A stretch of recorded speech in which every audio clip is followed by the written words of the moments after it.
दिन विभिन्न अर्गनाइजेसनका फरक फरक प्रकृतिका भ्याकेन्सीहरूको बारेमा छलफल गर्ने जानकारी गराउने काम गर्छौँ। आज पनि नेपालमा काम गर्ने एउटा एनजिओले केही सङ्ख्यामा कर्मचारीहरू खोजेको छ। हामी यसको बारेमा छलफल गर्छौँ। र यो अर्गनाइजेसनमा +2 कम्प्लिट गरेका व्यक्तिहरू, केही यो हेल्थ ब्याकग्राउन्डका व्यक्तिहरूले अप्लाई गर्ने मिल्ने गरी केही सङ्ख्यामा कर्मचारी खोजिएको छ। यो कुन ठाउँको लागि हो, कसरी अप्लाई गर्ने हो, कहिलेसम्म अप्लाई गर्ने हो भन्ने बारेमा छलफल हुनेछ। तसर्थ भिडियोलाई सुरुदेखि अन्तिमसम्म हेर्नका निम्ति विनम्र अनुरोध गर्ने र हजुरहरू सबैजनालाई हाम्रो युट्युब च्यानल टर्निङ पोइन्टमा हार्दिक स्वागत र नमस्ते। म लोकप्रसाद ढकाल, पेसाले एनजिओ कर्मी। विगत 9 वर्षदेखि म नेपालका विभिन्न अर्गनाइजेसनहरूमा निरन्तर रूपमा काम गर्दै आइरहेको छु र मैले पनि काम गर्छु।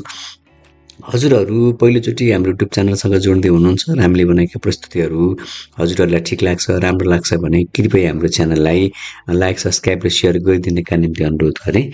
भिडियो कुन जिल्लाबाट, कुन ठाउँबाट, कहाँबाट हेरिरहनु भएको छ, कृपया हजुरको जिल्लाको नाम पनि लेख्नका निम्ति मैले अनुरोध गरेँ, जसले गर्दा कस्तो खालको भ्याकेन्सी कुन जिल्लामा आएको छ भनेर भिडियोहरू बनाउन, जानकारी गराउन सहज हुन्छ।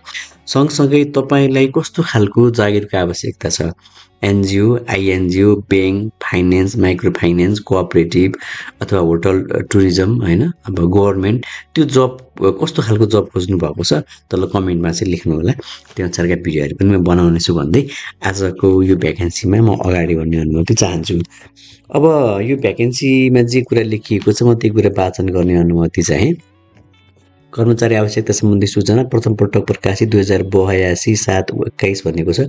समाज जागरण केन्द्र स्याक नेपाल एक गैर नाफामूलक गैर सरकारी संस्था हो। यस संस्थाले अन्धकारलाई सराप्नुभन्दा एउटा बत्ती बाल्नु बेस भन्ने मूल नाराका साथ समुदायमा कार्यान्वयन गरिरहेको छ। महिला, बालबालिका र किशोरीहरूको गुणस्तरीय जीवनका लागि सक्षम र समृद्ध समाज निर्माणमा योगदान गर्नका लागि प्रतिबद्ध रही स्वास्थ्य, खानेपानी, सरसफाइ, स्वच्छता, शिक्षा, जीविकोपार्जन, संरक्षण, जलवायु परिवर्तन, विपद व्यवस्थापन तथा मानवीय सहायता, लैङ्गिक समानता, विविधता तथा सामाजिक समावेशीकरण एवं संस्थागत विकासका क्षेत्रमा हाल कर्णाली प्रदेशका 10वटै जिल्लाहरूमा कार्य गर्दै आइरहेको छ भनेको छ। र साथै अहिले हाल यो एउटा हेल्थको project improving the journey of people using medicine, यो एबोर्सन इन नेपाल भन्ने प्रोजेक्ट सञ्चालन गर्दैछ।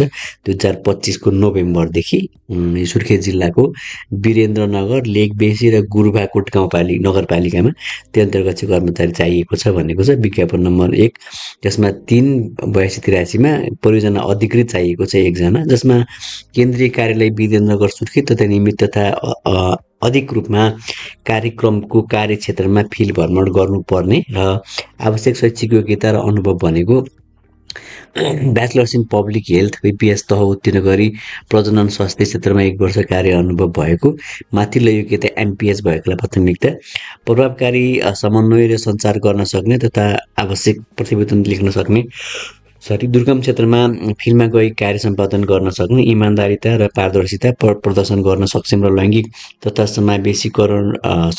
समावेशीकरणमा सचेत भएको भन्ने कुराकानी छ।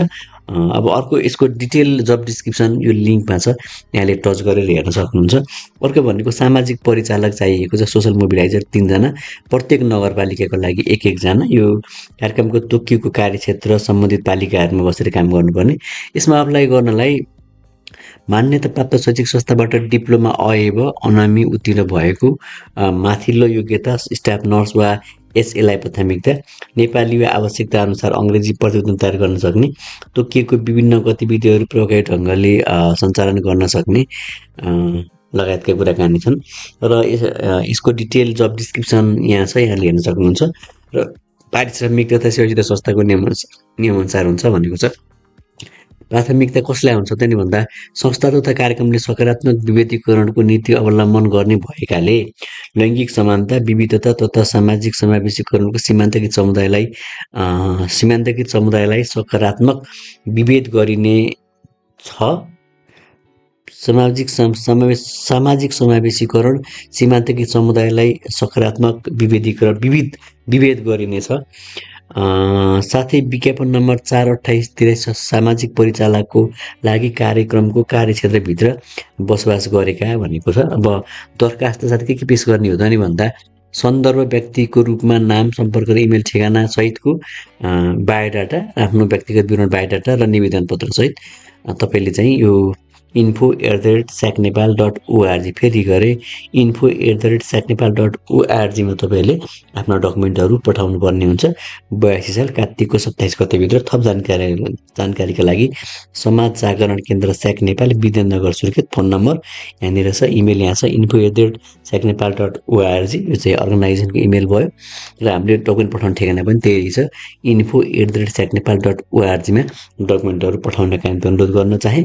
अर्गनाइजेसनको बारेमा, खोलिएका भ्याकेन्सीको बारेमा, अप्लाई गर्न चाहिने पोजिसनको बारेमा र अप्लाई गर्ने मितिसहित कसरी अप्लाई गर्ने भनेर मैले यहाँलाई जानकारी गराएँ। मलाई लाग्छ सबै कुरा मैले मेरो तर्फबाट दिएको जस्तो लाग्छ, तर बुझ्न कठिन भयो हुनसक्छ। यदि भयो भने हजुरहरूले हामीलाई व्हाट्सएपमा, भाइबरमा सम्झिन सक्नुहुन्छ भन्दै यो भिडियो हेर्नका निम्ति समय दिनुभएकोमा हजुरहरू सबैप्रति आभारी रहँदै अर्को भिडियोमा हजुरहरूसँग भेट्ने अपेक्षा सहित आजलाई बिदा मागेँ। धन्यवाद, नमस्ते।